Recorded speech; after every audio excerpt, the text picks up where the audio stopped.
नमस्कार, आप देख रहे हैं के न्यूज़ नेशनल। मैं हूं आपके साथ मानसी। समाचार शुरू करने से पहले एक नजर हेडलाइंस पर। बीजेपी में चल रहे पोस्टर विवाद पर जन आशीर्वाद यात्रा के पोस्टर ने विराम लगा दिया। पिछले 3 साल में प्रदेश में 100 से ज्यादा नए सरकारी कॉलेज मिले, जिनसे संख्या 350 से ज्यादा पहुंची।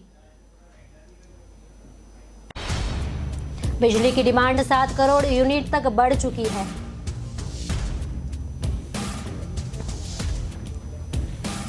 मेहंदीपुर बालाजी मंदिर को राज्य सरकार के द्वारा अपने नियंत्रण में लेने की कवायद के बीच राजस्थान हाईकोर्ट ने स्टे लगा दिया। किसानों ने बताया 15 दिन से बारिश नहीं हुई है, 3-4 दिनों में बारिश नहीं हुई तो फसल बिल्कुल नष्ट हो जाएगी।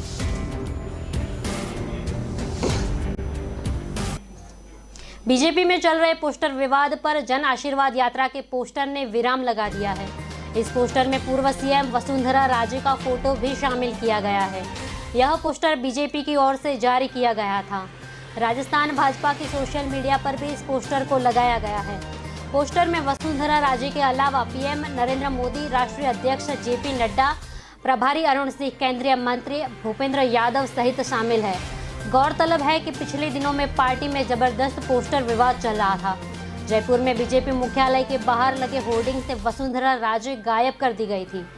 जवाब में जोधपुर सहित कई जगहों पर पोस्टर में प्रदेशाध्यक्ष सतीश पुनिया गायब कर दिए गए थे। दिल्ली में हुई बैठक में वसुंधरा राजे की फोटो नहीं थी।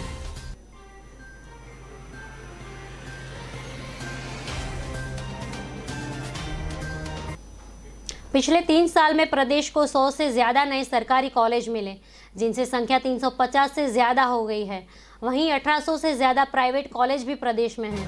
सरकारी और प्राइवेट कॉलेजों की हालत अभी खराब है। इन हालतों को सुधारने के लिए शिक्षा विभाग ने हर सरकारी कॉलेज में इंटरनल इंश्योरेंस क्वालिटी सेल बनाने का निर्देश किया है, ताकि सेल कॉलेज के इम्प्रूवमेंट पर काम कर सके।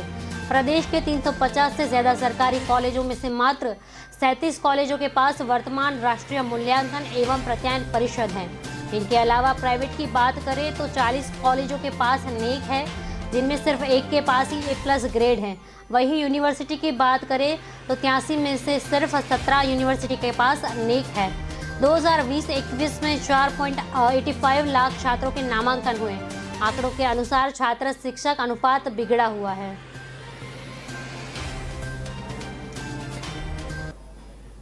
छोटे कस्बों व ग्रामीण इलाकों में 1 से 2 घंटे को अघोषित कटौती की जा रही है। बिजली की डिमांड 7 करोड़ तक यूनिट तक बढ़ चुकी है। उत्पादन निगम के कई पावर प्लांट में कोयला नहीं होने के कारण बिजली की सप्लाई गड़बड़ा गई है। प्रदेश में रोजाना 28 करोड़ यूनिट बिजली सप्लाई हो रही है, जबकि डिमांड 30 करोड़ तक पहुंच गई है। जबकि 2 सप्ताह पहले बारिश के दौर में केवल 23 करोड़ यूनिट बिजली सप्लाई होती थी। प्रदेश में काली सिंह पावर प्लांट में बिजली उत्पादन करने के लिए कोयला नहीं है। ऐसे में यहां 600 मेगावाट के 2 यूनिट बंद पड़ा है। अब छबड़ा पावर प्लांट से कोयला वहां भेजने की प्लानिंग हो रही है। जयपुर, अजमेर व जोधपुर ग्रिड में ओपन एक्सेस था। शॉर्ट में एग्रीमेंट से सस्ती बिजली लेने की कोशिश कर रहे हैं। हालांकि बारिश का दौर शुरू होने या फिर उत्पादन निगम के पावर प्लांट मेंटेनेंस में आने के बाद हाल ही सामान्य हो पाएंगे। विश्व प्रसिद्ध आस्था धाम मेहंदीपुर बालाजी मंदिर को राज्य सरकार ने अपने द्वारा नियंत्रण में लेने की कवायद के बीच राजस्थान हाईकोर्ट ने स्टे लगा दिया है। जानकारी के अनुसार आस्था धाम मेहंदीपुर बालाजी मंदिर को राज्य सरकार द्वारा अधिग्रहण करने की तैयारियों के खिलाफ घाटा मेहंदीपुर बालाजी मंदिर ट्रस्ट ने राजस्थान उच्च न्यायालय में गुहार लगाई है, जिसमें हाईकोर्ट ने राज्य सरकार के द्वारा मंदिर अधिग्रहण पर रोक लगा दी है। हाईकोर्ट ने स्टे आदेश में सरकारी प्रक्रिया पर 21 अक्टूबर तक स्टे लगा दिया है। हाईकोर्ट द्वारा स्टे जारी करने के बाद विगत 10 दिनों से चल रही प्रक्रिया पर विराम लग गया है। जानकारी के अनुसार यह आस्था धाम मेहंदीपुर बालाजी मंदिर को राज्य सरकार द्वारा अधिग्रहण करने की तैयारियां व देवस्थान विभाग सहायक आयुक्त द्वारा जारी किए गए नोटिस के खिलाफ घाटा मेहंदीपुर बालाजी मंदिर ट्रस्ट ने राजस्थान न्यायालय में रेट पिटीशन दायर की थी। इसमें मंदिर प्रबंधन की ओर से घाटा मेहंदीपुर बालाजी मंदिर ट्रस्ट को वंशानुगत प्रक्रिया के तहत संचालित होना बताया था। जबकि देवस्थान विभाग का मत था कि यह ट्रस्ट वंशानुगत न होकर साधारण ट्रस्ट है, जिसमें सेक्शन 54 के तहत 53 का नोटिस दिए बिना कार्यवाही की जा सकती है। मामलों में हाईकोर्ट ने 21 अक्टूबर तक स्टे जारी कर देवस्थान विभाग को नोटिस जारी की है। अब देवस्थान विभाग के प्रभाव व प्रक्रिया पर आगामी आदेशों तक रोक रहेगी।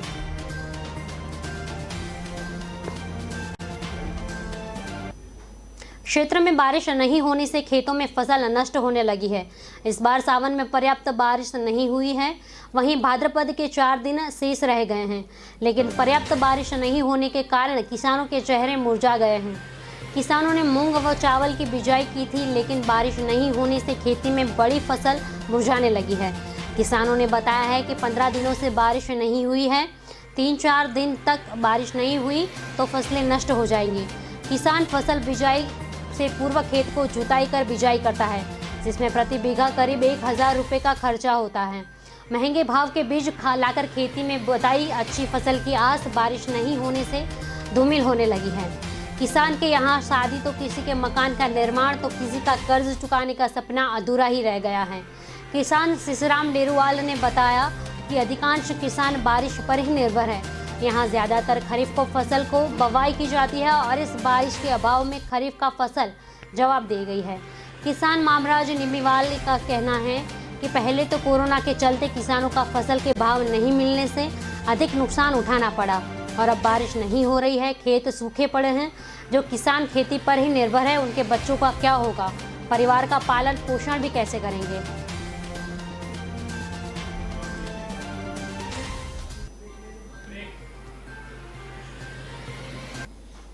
अभी लेते हैं एक छोटा सा ब्रेक, जुड़े रहिए के न्यूज़ के साथ।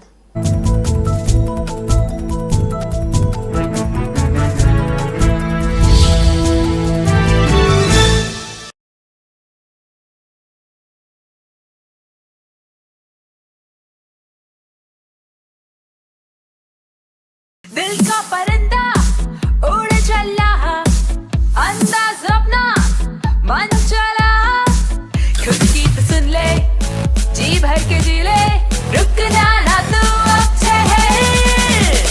Lyra, Lyra, anytime, anywhere. Lyra, Lyra, everybody loves to wear. Lyra, anytime, anywhere. Break के बाद आपका स्वागत है। अब देखते हैं आगे की खबरें। यह साबित करते हुए सीखने में कभी देर नहीं होती। हरियाणा के पूर्व मुख्यमंत्री और इंडियन नेशनल लोक दल के सुप्रीमो ओम प्रकाश चौटाला ने हरियाणा स्कूल ऑफ शिक्षा बोर्ड की परीक्षा दी। सिरसों में आयोजित 10वीं कक्षा के लिए अंग्रेजी भाषा में सप्लीमेंट्री परीक्षा में बैठे थे।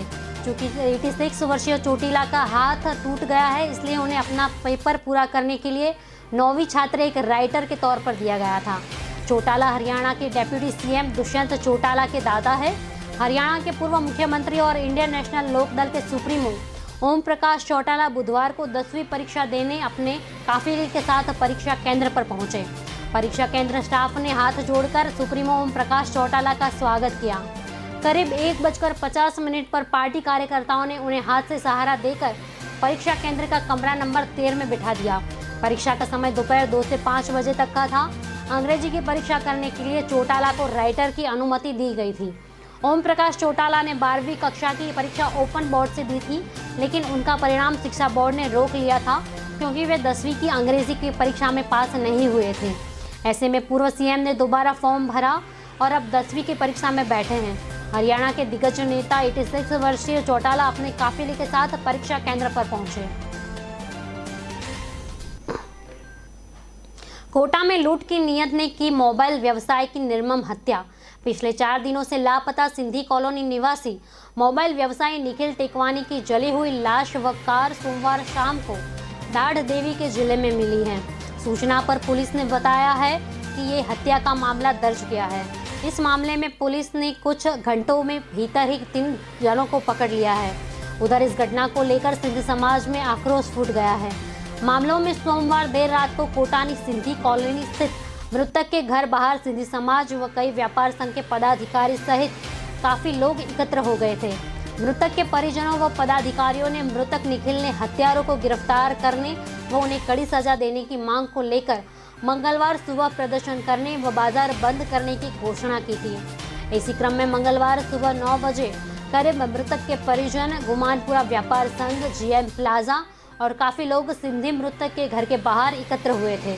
वहां गुमानपुरा स्थित इंदिरा गांधी सर्कल पर लोग एकत्रित हो गए थे। यहां लोगों ने सर्किल के चारों ओर रास्ता जाम कर दिया था।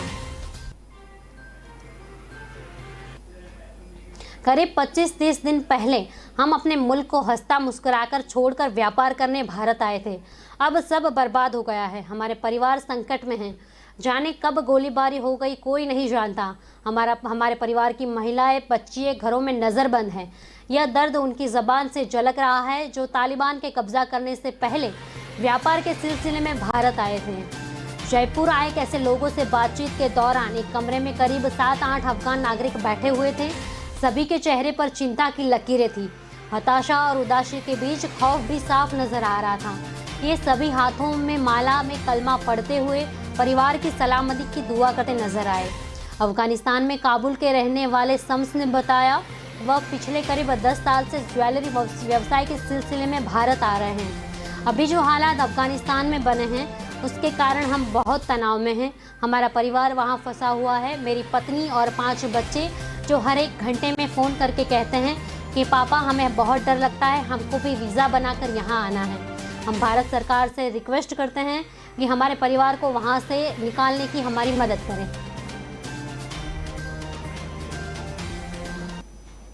महुआ विधायक ओम प्रकाश को जान से मारने की धमकी। मीडिया से बात करते हुए विधायक ओम प्रकाश ने कहा कि आए दिन उन्हें जान से मारने की धमकी मिल रही है। इसमें राजनीतिक प्रतिद्वंदियों की चाल हो सकती है। उन्होंने कहा कि उन्हें जितनी भी धमकी मिल जाए लेकिन वह डरने वाले नहीं हैं। इससे पूर्व विधायक ओम प्रकाश ने अनेक बार जान से मारने की धमकी मिल चुकी है, जिसके बाद विधायक को सरकार ने श्रेणी की सुरक्षा भी उपलब्ध कराई थी। सबसे गंभीर सवाल यह है कि विधायक को अनेक बार फोन पर जान से मारने की धमकी मिली है, लेकिन अभी तक एक बार भी आरोपी गिरफ्तार नहीं हुए हैं। जबकि एक बार तो विधायक ओम प्रकाश ने जयपुर पुलिस को धमकी देने वाली शिकायत दर्ज कराई थी। राजस्थान में छात्रों को रुझान एक बार फिर उच्च शिक्षा की तरफ तेजी से बढ़ता दिखाई दे रहा है। इस बात का खुलासा राज्य के उच्च शिक्षा विभाग की ओर से जारी आंकड़ों के बाद हुआ है। विशेषज्ञों की माने तो इस साल हायर एजुकेशन में नॉमिनेशन बढ़ने उपलब्धि के तौर पर देखा जाना चाहिए।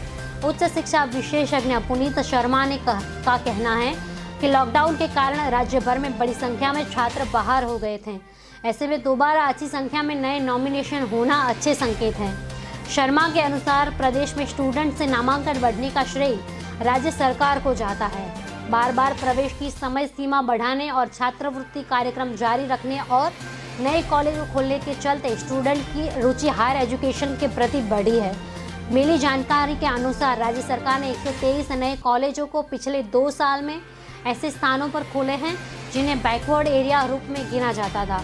वहीं सीएम छात्रवृत्ति, देव नारायण छात्र स्कूटी योजना, कालीबाई भेल मेघावी छात्र स्कूटी वितरण आदि योजनाओं ने भी नामांकन पर एक मजबूत प्रभाव डाला है।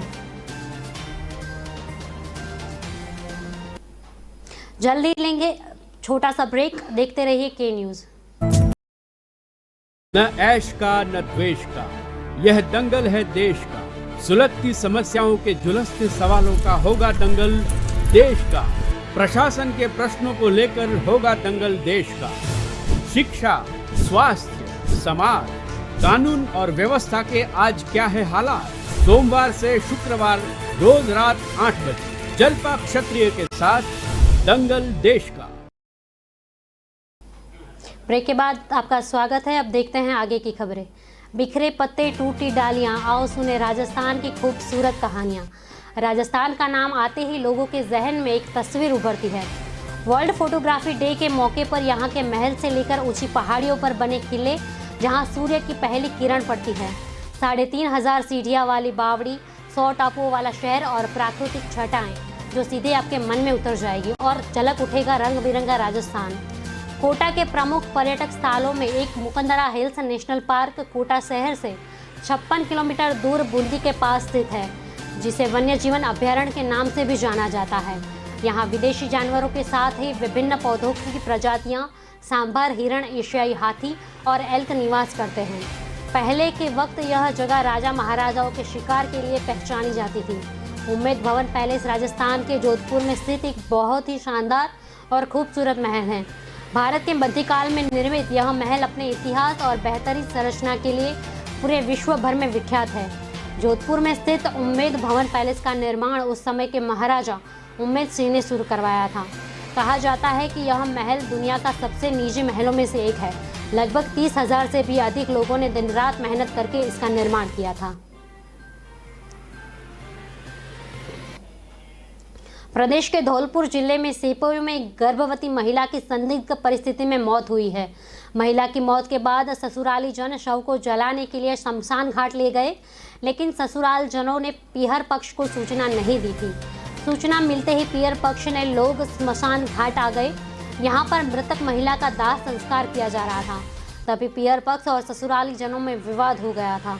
पीहर पक्ष के लोग एक मृतक महिला को शमशान घाट में सीएचसी पर ले आए। जैसे ही सूचना पुलिस को मिली, पुलिस ने शव को कब्जे में लेकर सीएचसी की मार्च रख दिया, जिसका सुबह पोस्टमार्टम कराया जा रहा है। जानकारी के मुताबिक महिला राजश्री और सुकी की करीब 4 वर्ष पूर्ण कस्बे में युवक तिलो पछवाड़ा के साथ हिंदू रीति रिवाज से शादी हुई थी।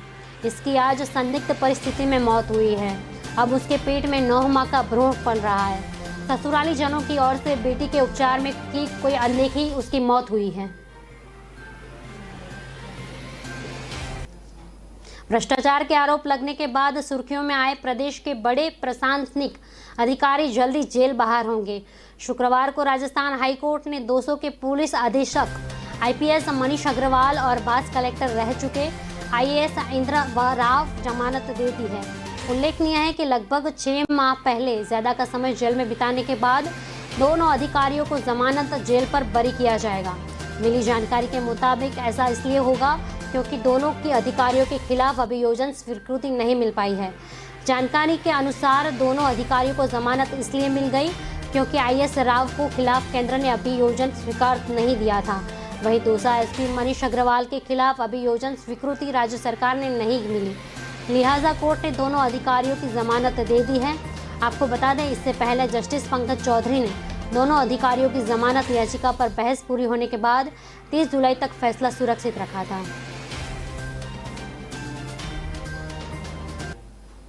राजस्थान में दुष्कर्म के आरोपी को कोर्ट ने 20 साल की सजा सुनाई है। आरोपी नाबालिग युवती को भगा ले गया था, उसके साथ दुष्कर्म किया। इस मामले में न्यायालय ने आरोपी को 20 साल के कठोर कारावास की सजा से दंडित किया है। मामला बंदी जिले के करवर थाना क्षेत्र का है। 23 अप्रैल 2019 को पीड़िता का पिता खेत पर गया हुआ था। पीड़िता घर पर अकेली थी। मिली जानकारी के अनुसार रात के 11 बजे अभियुक्त मनीष नाबालिग पीड़िता को बहला फुसला कर ले गया था। इस पर पीड़िता के पिता ने अभियुक्त मनीष के खिलाफ थाना करवर में रिपोर्ट दर्ज करवाई थी। पुलिस ने धारा 363 के तहत मुकदमा दर्ज कर अनुसंधान विभिन्न धाराओं में बालक पेश किया। मंगलवार को न्यायालय पोस्को क्रम से 2 बूंदी से इस मामले में फैसला सुनाते हुए पोस्को एक्ट में आरोपी को दोषी मानकर 20 साल तक कठोर कारावास व 25,000 जुर्माने से दंडित किया। मामले में अभियोजन की ओर से विशिष्ट लोक अभियोजक क्रम संख्या 2 महावीर मेघवाल ने पैरवी करते हुए 15 गवाह और 34 दस्तावेज न्यायालय में प्रदर्शित कर कठोर सजा की मांग की थी। राजस्थान के उद्योग मंत्री प्रसादी लाल मीणा ने बुधवार को कहा कि उनका राज्य औद्योगिक निवेश के लिहाज से भारत का पसंदीदा गंतव्य बन रहा है और मौजूदा सरकार राजस्थान को औद्योगिक हब के रूप में विकसित करने पर जोर दे रही है। मीणा ने बुधवार को राजस्थान में व्यापार और निवेश की असीम संभावनाएं विषय पर आयोजित सेमिनार को संबोधित करते हुए कहा कि राज्य में निवेश की संभावनाओं को देखते हुए उपखंड स्तर पर औद्योगिक क्षेत्र विकसित किए जा रहे हैं। राज्य सरकार और भारतीय उद्योग परिसंघ द्वारा आयोजित संगोष्ठी में America, Britain, Dubai, Bahrain, Kuwait और संयुक्त अरब अमीरात के साथ ही भारत के 11 राज्यों के करीब 225 से अधिक निवेशक डिजिटल माध्यम से जुड़े। इस अवसर पर शासन सचिव आशुतोष ने कहा, वर्तमान सरकार का क्लियर विजन है कि राज्य को औद्योगिक पावर हाउस बनाना है। इसी मंशा को लेकर सरकार नीतियां बना रही है कि राज्य में तेजी से औद्योगिक क्षेत्र विकसित किए जा रहे हैं। इस वित्तीय वर्ष में 100 से नए औद्योगिक क्षेत्र विकसित होंगे। उद्योग आयुक्त अर्चना सिंह ने कहा है कि दिल्ली मुंबई औद्योगिक कॉरिडोर का करीब 40% हिस्सा राजस्थान से गुजरता है। इस कॉरिडोर के दोनों तरफ लगभग 150 किमी को औद्योगिक गलियारे के रूप में विकसित किया जाएगा, जिसके कारण राजस्थान में निवेश की अपार संभावना है और इसे देखते हुए नीतियां बनाई जा रही हैं।